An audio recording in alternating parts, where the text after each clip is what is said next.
Hey all, Zo, back once more, and Shark Attack movies should not be complicated. It's a very simple thing to make a Shark Attack movie. You have sharks, you have them attack people. Jaws is a very simple film.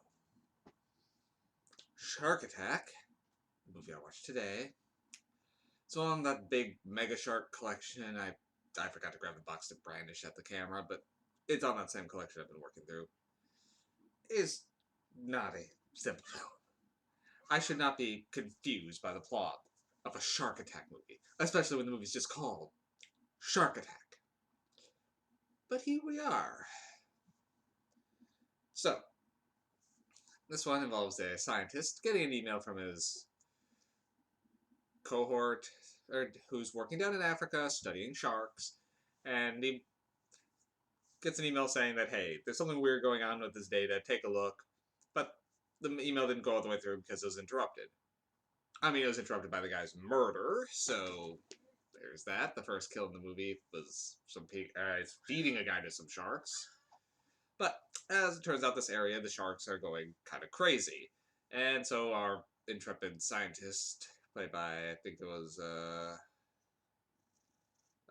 Casper Van Dien. What are you doing in this movie? Anyway, he goes down and begins trying to sort it out. Is immediately met by the guy who pretty much owns everything on the island, who's the whole economy of the town is shutting down because of sharks and the fishing's gone poor. So there's this whole plot about the. So for our first subplot is about the economic destruction because of the poor fishing and how the locals hate the outsiders because of that. We then our main character meets the sister of his friend who died, and they immediately do the love interest thing, despite her hating him at first, so it's one of those. And he goes to the research lab only to find his friend is dead because he didn't know that yet. And another old cohort of his is studying sharks, and they begin this rival investigation. Turns out a lot's going on. I mean, the natives don't like anyone going after the shark, so they're a potential candidate for who killed the scientist, but at the same time, the scientists that are down here are also suspicious because the sharks seem to be genetically altered to cure cancer. And there's this plot about this ward of people who's are dying because of poor shark-based treatments. So that's another plot line. Then the kidnapping and extortion plots kick in once you realize that there's a that the initial bad guy of the scientist is the only bad guy, and all everybody's fighting and shooting, and what the heck is going on? A Shark Attack movie does not need to be this complicated. Oh boy. Partnered with the art that the first Shark Attack scene, I didn't even believe the shark and the guy were in the same room at the same time, let alone the same water source. Some of the gore effects when they actually deem to show up are okay.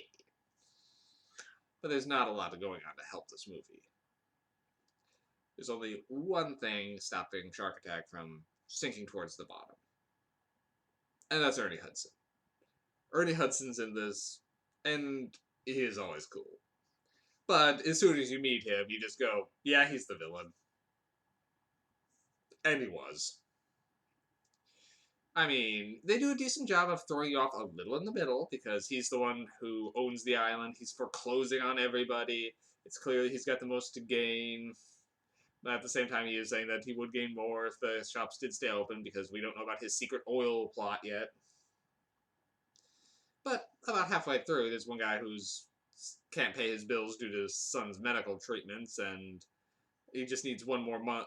Please give me one more month to make the payment. And he actually does say, yeah, okay, here, have a little money to buy something for your son. So that did throw me off for a second, making me wonder, maybe he really isn't the villain.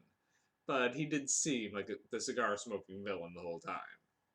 He was, but it did throw me off a little bit, and that's largely just due to the performance of Ernie Hudson, who, again, is still very cool. Now, why he's in the movie, we can trace back to one of his Ghostbuster lines. If there's a steady paycheck involved, I'll believe anything you want. I'm pretty sure that's the only reason he's here. So, Shark Attack. It's not good. It's overly complex, and there's not a lot of substance for what's going on. And it's to the point where you aren't even curious about what is actually going on. That's kind of the problem here. I'm gonna only be able to give this one a 3 MacGuffin. It's just dull. And it would probably have been a 2, but Ernie Hudson.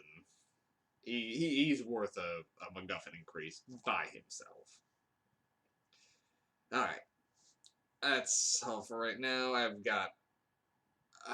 been kind of behind on doing my recordings, so I've got several others to be banging out quick, so hopefully I can get all those done in time. Well, see you guys soon.